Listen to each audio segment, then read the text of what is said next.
नमस्कार दोस्तों। ऐसा लग रहा है कि अब बांग्लादेश जो है वो भारत के साथ युद्ध चाहता है, क्योंकि बांग्लादेश ने पिछले 8 महीनों में लगातार ऐसी हरकतें की है जिसके बाद भारत को ये समझ में आ गया है कि अब बांग्लादेश को प्यार से या सीधे तरीके से समझाया नहीं जा सकता। अगर बांग्लादेश के साथ कोई डील करनी है तो फिर बांग्लादेश के साथ अब हमें भी युद्ध में उतरना होगा, क्योंकि बांग्लादेश ने कई बार ग्रेटर बांग्लादेश का नक्शा तैयार किया है। ये आप इसे जानते हो, ये उस्मान हादी जो कि शेख हसीना का विरोधी भी कहा जाता है। फिलहाल में इसने एक ऐसा मैप जारी किया है ग्रेटर बांग्लादेश का, जिसमें उसने पाकिस्तान की सीमा भी बढ़ा दी है। ये सबसे ज़्यादा चर्चा का विषय बना हुआ है कि इसने ग्रेटर बांग्लादेश का मैप जारी किया तो किया, लेकिन इसने पाकिस्तान की सीमा भी बढ़ा दी, जिस वजह से भारत और बांग्लादेश के अब जो रिश्ते हैं वो काफ़ी ज़्यादा खराब होने लगे हैं। वहीं जैसे ही इसने इस तरह की एक पोस्ट डाली, उस पोस्ट के कुछ देर बाद ही इसको गोली मार दी जाती है और इसकी जो है डेथ हो जाती है। यानी कि थोड़े समय के बाद ही इस व्यक्ति के ऊपर गोली चला दी जाती है, उसके बाद इसकी डेथ हो जाती है। अब आप अंदाज़ा लगा सकते हैं कि ये कैसे हुआ होगा। वहीं आप इस पोस्ट में देखिए, ये रहा वो ग्रेटर बांग्लादेश का मैप, जिसमें आप देख सकते हैं इस बांग्लादेश को उसने कितना ज़्यादा अंदर तक आप कह सकते हो इंक्लूड किया है। इधर इसने म्यांमार का हिस्सा तक कब्जे में ले लिया, वहीं उसने भारत के काफ़ी ज़्यादा पूर्वोत्तर राज्य हैं उनको कब्जे में लिया है। वहीं इसने ये भारत का सबसे बड़ा, देखिए आप, ये कश्मीर को गायब कर दिया पूरी तरह से। ये पूरा कश्मीर गायब कर दिया है।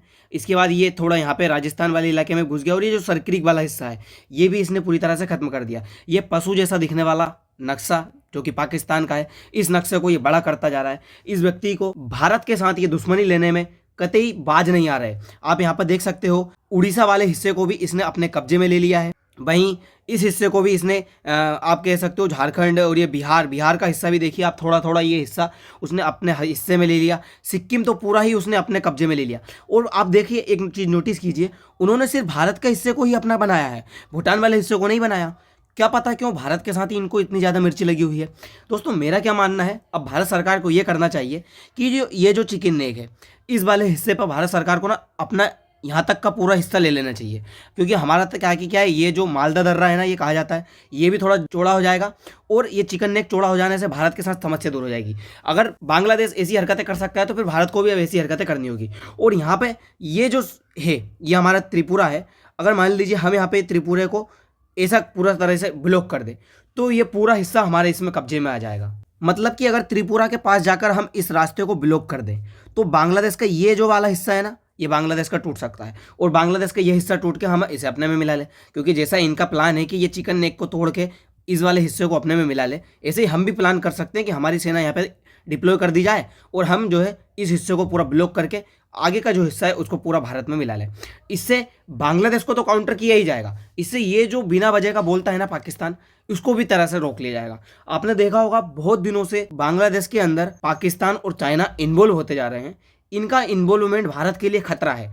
अगर ये भारत के लिए इसमें इन्वॉल्व होते गए तो भारत के लिए काफ़ी ज़्यादा नुकसान तरीका बन जाएगा। दोस्तों जैसे ही शेख हसीना बांग्लादेश से गई थी, उसके बाद शेख हसीना ने एक बात बोली थी, आपने नोटिस की हो तो, कि अगर मोहम्मद यूनुस जो कि इस समय अंतरिम सरकार का प्रधानमंत्री बनकर बैठा हुआ है, चीफ एडवाइज़र बन के बैठा हुआ है, अगर ये प्रधानमंत्री बन जाता है बांग्लादेश का, तो ये बांग्लादेश के लिए एक शर्मसार घटना होगी। और बांग्लादेश के लिए तो शर्मसार घटना होगी ही होगी, साथ में भारत के लिए ये सबसे गलत तरीके से डिसीजन माना जाएगा।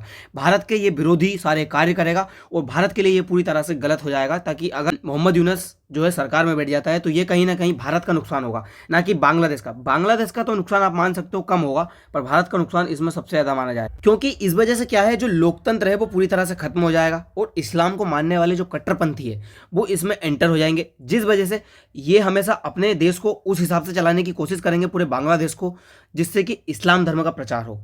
आप जानते हो अगर इस्लाम के बलबूते पे कोई देश चलेगा तो फिर पूरी तरह से कैसे बर्बाद हो सकता है। जैसे कि आप पाकिस्तान को देख सकते हो, पाकिस्तान का बर्बाद होने का एक मुख्य कारण है कि उसने इस्लाम धर्म को अपनाया था। इसी तरह से अगर ये बांग्लादेश भी पूरी तरह से इस्लाम के बलबूते पे चलने लगेगा तो ये देश बर्बाद हो जाएगा, लोकतंत्र खत्म हो जाएगा। बात करेगा और उस्मान हादी की, तो कौन है ये उस्मान हादी? उस्मान हादी को एक कट्टरपंथी ग्रुप का समर्थक भी कह सकते हैं, क्योंकि जिस तरह से ये मैप जारी करता है उसमें कहीं ना कहीं ये कट्टरपंथीता को दिखाता है। वहीं ये शेख हसीना का विरोधी है। अगर शेख हसीना का विरोधी है तो आप ये कतई ना समझिएगा कि ये मोहम्मद यूनुस का समर्थक है, नहीं, ये मोहम्मद यूनुस का विरोधी है। ये चर्चा में तब आया जब ये बांग्लादेश में छात्रों का लीडर बनकर निकला, छात्रों की तरफ से ये बोलना शुरू किया, तो लोगों को लगने लगा कि यार कहीं ना कहीं ये एक अच्छा इंसान होगा। जिसके बाद फिर इसने दूसरे देशों के विरोध में कार्य करना शुरू किए, जैसे कि भारत के विरोध में। इसने भारत को आप कहिए अपने इस्लाम के दम पे अपने अंदर मिलाने की कोशिश की। इसने क्या किया, इसने ग्रेटर बांग्लादेश का मैप जारी किया, जैसा कि ये मैप आप देख सकते हो। तो पश्चिम बंगाल को भी इसने पूरी तरह से अपने में ले लिया, उड़ीसा के हिस्से को भी इसमें अपने इसमें मिला लिया। दरअसल दोस्तों, आपने देखा होगा कि आज से पहले बांग्लादेश की कभी भी इस तरह से हिम्मत नहीं हुई कि वो भारत के विरोधी बयान दे या भारत के विरोधी हरकतें करे। जब तक यहाँ पर शेख हसीना की सरकार चल रही थी, तब तक यहाँ पर सब कुछ चीज़ें अच्छी चल रही थी, भारत के समर्थक में थे। शेख हसीना ने अपने यहाँ के लोगों को इसी तरह से नैरेटिव फिक्स किया हुआ था कि पहला दोस्त वही होता है जो पड़ोस में होता है, यानी कि भारत जो है उनका सबसे अच्छा मित्र है। इसी तरह से हमारे देश में भी प्रधानमंत्री मोदी ने भी ये नैरेटिव सेट किया हुआ है कि हमारा जो पहला मित्र है वो पड़ोसी होते हैं, लेकिन हमारे पड़ोसी ऐसे हैं कि वो मित्रता के लायक है नहीं।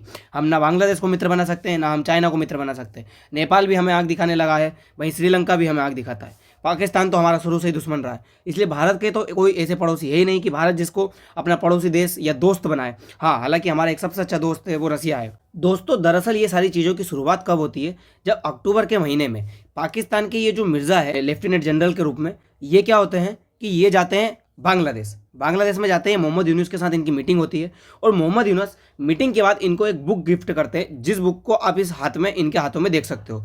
जैसे ये बुक इनको गिफ्ट की जाती है, ये बुक आ जाती है कंट्रोवर्सी का हिस्सा बन जाती है और सारी न्यूज़ में इस बुक के बारे में चर्चा होने लगती है। दरअसल इस बुक के बारे में चर्चा इसलिए होती है क्योंकि इस बुक के ऊपर एक नक्शा दिखाया जाता है जो कि भारत विरोधी होता है। नक्शा है, आप इस नक्शे को देखिए। ये नक्शा जो है इसको दिखाया गया है ग्रेटर बांग्लादेश के रूप में, यानी कि जब पाकिस्तान के ये मिर्ज़ा यहाँ पर जाते हैं और उसके बाद बुक इनके दी जाती है, किसकी तरफ से, मोहम्मद यूनुस की तरफ से। तब से ही भारत को ये बात समझ में आ चुकी थी कि जो मोहम्मद यूनुस है वो कतई शेख हसीना को नहीं चाहते हैं और हमेशा वो भारत विरोधी बयान करेंगे। वहीं आपने एक चीज़ ये भी देखी होगी, अभी बांग्लादेश ने क्या हुआ है, अपने यहाँ पर एक लाल मोनिरहट नाम का एयरबेस बनाया है। ये यहाँ पर ये एयरबेस जब बांग्लादेश ने यहाँ पर बनाया तो ये भारत को भी काफ़ी ज़्यादा चुभेगा, क्योंकि अगर आप सोचिए एक ऐसा देश जो कभी मिलिट्री को बढ़ाना नहीं चाहता, मिलिट्री के साथ उसको जैसे ज़रूरत नहीं, क्योंकि वो तीनों तरफ से आप देख सकते हो भारत के साथ घिरा हुआ है, तो फिर अगर ऐसा कोई देश एक एयरबेस बना रहा है, अपनी मिलिट्री बढ़ा रहा है, चाइना के साथ जो एयर डिफेंस सिस्टम है वो डिफेंस सिस्टम तक ले रहा है, तो इसका मतलब ये कहीं ना कहीं कुछ बड़ा करने की फिराक में है। फिर जब यहाँ पर एयरबेस बनाया गया तो भारत सरकार की तरफ से यहाँ पर आकर देखा गया, जयशंकर साहब के द्वारा सब चीज़ों का मुआयना किया गया। तो फिर बांग्लादेश से एक सवाल पूछा गया कि आप इस टाइप का जो एयरबेस है ये क्यों बना रहे हो, आपको ऐसे एयरबेस बनाने की ज़रूरत क्या है। तो बांग्लादेश की तरफ से एक बयान आता है कि हम ये जो एयरबेस बना रहे हैं ये हम इसलिए नहीं बना रहे हैं कि कोई मिलिट्री कार्य किया जाए, बल्कि हम इसलिए बना रहे हैं जो हमारे ट्रेनर्स हैं इनको ट्रेनिंग दी जाए, या फिर जो हमारे फाइटर जेट है उनको उतारा जाएगा, किसी मिलिट्री के पर्पस से इसको यूज़ नहीं किया जाएगा। ये बात भारत को इन्होंने बताई। फिर भी भारत की जो सरकार थी, जो गवर्नमेंट थी, या हमारी जो मिलिट्रीज है, उसको ये बात हजम नहीं हुई। उन्होंने सोचा कि यार ऐसा क्यों होगा कि बांग्लादेश यहाँ पर एक एयरबेस बनाएगा। अगर उसको बनाना ही था तो वो यहाँ पे बना ले सकता था, ढाका में भी, लेकिन उसने भारत के यहाँ पर ही क्यों बनाया। फिर बाद में खबर सामने निकल कर आती है कि आप भूटान वाले इलाके में देखोगे कि यहाँ पर है डोकलाम, और डोकलाम को किसने कब्जा करके रखा है, डोकलाम पे जो है चाइना ने कब्जा करके रखा है। मतलब चाइना जो इस हिस्से पे आके बैठा हुआ है, तो और यहाँ पर चाइना फिर आके बैठ गया। मतलब बांग्लादेश में चाइना का आप काफ़ी ज़्यादा इन्वॉल्वमेंट देख सकते हो। बांग्लादेश के जो मोहम्मद यूनुस है वो चाइना जाकर यहाँ पर इनको इनवाइट करते हैं, चाइना वालों को बांग्लादेश में आने के लिए, इन्वेस्टमेंट करने के लिए। तो बांग्लादेश में चाइना का इस समय हब बना हुआ है, पाकिस्तान का भी हब बना हुआ है। तो इन्होंने जब यहाँ पे एयरबेस बनाया तो भारत के ये बात आई कि इन्होंने एयरबेस एक तो डोकलाम में है चाइना का, एक यहाँ पे हो गया। अब ये दोनों यहाँ पे बैठे हैं, तो क्यों बैठे हैं, क्योंकि ये हमारा जो 22 किलोमीटर का चौड़ा रास्ता है जिसे हम चिकन नेक कहते हैं, इसको ये कहीं ना कहीं निगरानी रखेंगे और इसको ब्लॉक करने की कोशिश करेंगे। इसको ब्लॉक कर दिया जाएगा तो उससे क्या हो जाएगा, इनका हो जाएगा कि ये जो आगे का हमारा पूर्वोत्तर राज्य इसको पूरी तरह से तोड़ दे। ये मानना है चाइना का। चाइना पहले से ही हमारे अरुणाचल प्रदेश वाले इलाके में जो है जगह बनाकर रखा हुआ है। आपको मैंने एक सेशन में बताया था कि इस तिब्बत वाले हिस्से को वो अपना कहता है, क्योंकि ये तिब्बत पे उसने कब्जा कर लिया था 1951 में। उसके बाद से ये यहाँ पे एक तवांग है, उस तवांग को भी अपना बताता है, क्योंकि उसका मानना है कि जो तिब्बत मठ है वो तवांग मठ है। इन दोनों का पुरातन तरीके से एक कनेक्शन है, और चाइना का यही रहा है कि वो पुरानी बातों को लेकर कहता रहता है कि हमारा पुराना कोई कनेक्शन है। बस ऐसे ही ये यहाँ पर भारत को उलझाना चाहता है अरुणाचल प्रदेश वाले हिस्से में। अब ये यहाँ पर भारत को बांग्लादेश वाले हिस्से में उलझा चुका है, ताकि भारत यहाँ पर उलझा रहे और भारत अपनी जो पर्सनल ग्रोथ है उस ग्रोथ को ना लेकर आगे जाए। क्योंकि आप जानते हो भारत की जीडीपी इस समय काफ़ी तेज़ी से ग्रो कर रही है। ये सिर्फ हम नहीं बल्कि वर्ल्ड इकोनॉमिक्स टाइम बोल सक चुका है, आईएमएफ के द्वारा भी ये बयान दिया जा चुका है कि भारत की इकोनॉमी काफ़ी तेज़ी से बूम कर रही है। अगर भारत इसी तरह से बूम करता रहा तो भारत बहुत जल्दी, अगर भारत विकसित राष्ट्रों की श्रेणी में आया तो ये बात कहीं ना कहीं चाइना को चुभेगी, क्योंकि हम फिर चाइना पर जो है डिपेंड नहीं होंगे। विकसित राष्ट्रों में ये ज़्यादा इंपॉर्टेंट रखा जाएगा। अगर हम चाइना पे डिपेंड नहीं होंगे तो हम फिर चाइना से डरेंगे नहीं और हम अक्साई चीन को मांगने की फिर से कोशिश करेंगे। इसीलिए चाइना चाहता है कि भारत हमसे अक्साई चीन ना मांगे और भारत को दूसरी जगह उलझा कर रखा जाए, जिससे भारत के ये जो अक्साई चीन वाला हिस्सा है इसको हमेशा चाइना अपने पास रख सके। क्योंकि आप जानते हो भारत वो देश है जो अपनी मातृभूमि को कभी नहीं छोड़ता। हम अक्साई चीन भी लेंगे और हम जो है हमारा ये पीओके वाला हिस्सा है इसको भी हमारे हिस्से में लेकर आएंगे।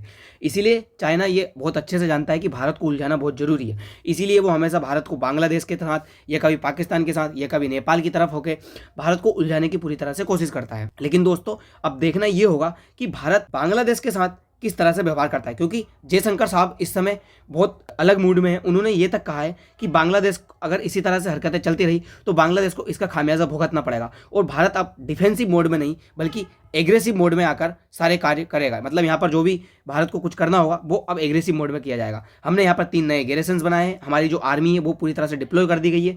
हमने यहाँ पर हमारे आकाश एयर डिफेंस सिस्टम, हमारी ब्रह्मोस, उसके बाद में S-400 ये तक यहाँ पर तैनात कर दी, क्योंकि बांग्लादेश में चुनाव होने वाले हैं और कोई भी चुनाव यहाँ पर बिना दंगे के नहीं होंगे। क्योंकि जैसे ही मोहम्मद यूनिस जो यहाँ पे बैठा हुआ है वो दंगे से ही बैठा हुआ है, तो चुनाव यहाँ पर किस तरह से अच्छे हो सकते हैं, इसीलिए ये सारे कार्य यहाँ पर किए जाएंगे। आपकी चीज़ को लेकर क्या राय है, क्या बांग्लादेश के साथ अब भारत को युद्ध करना चाहिए या फिर नहीं, इस बारे में कमेंट बॉक्स में जरूर बताएं। तो दोस्तों फिलहाल के लिए इतना ही, मिलते हैं अगली वीडियो में। धन्यवाद।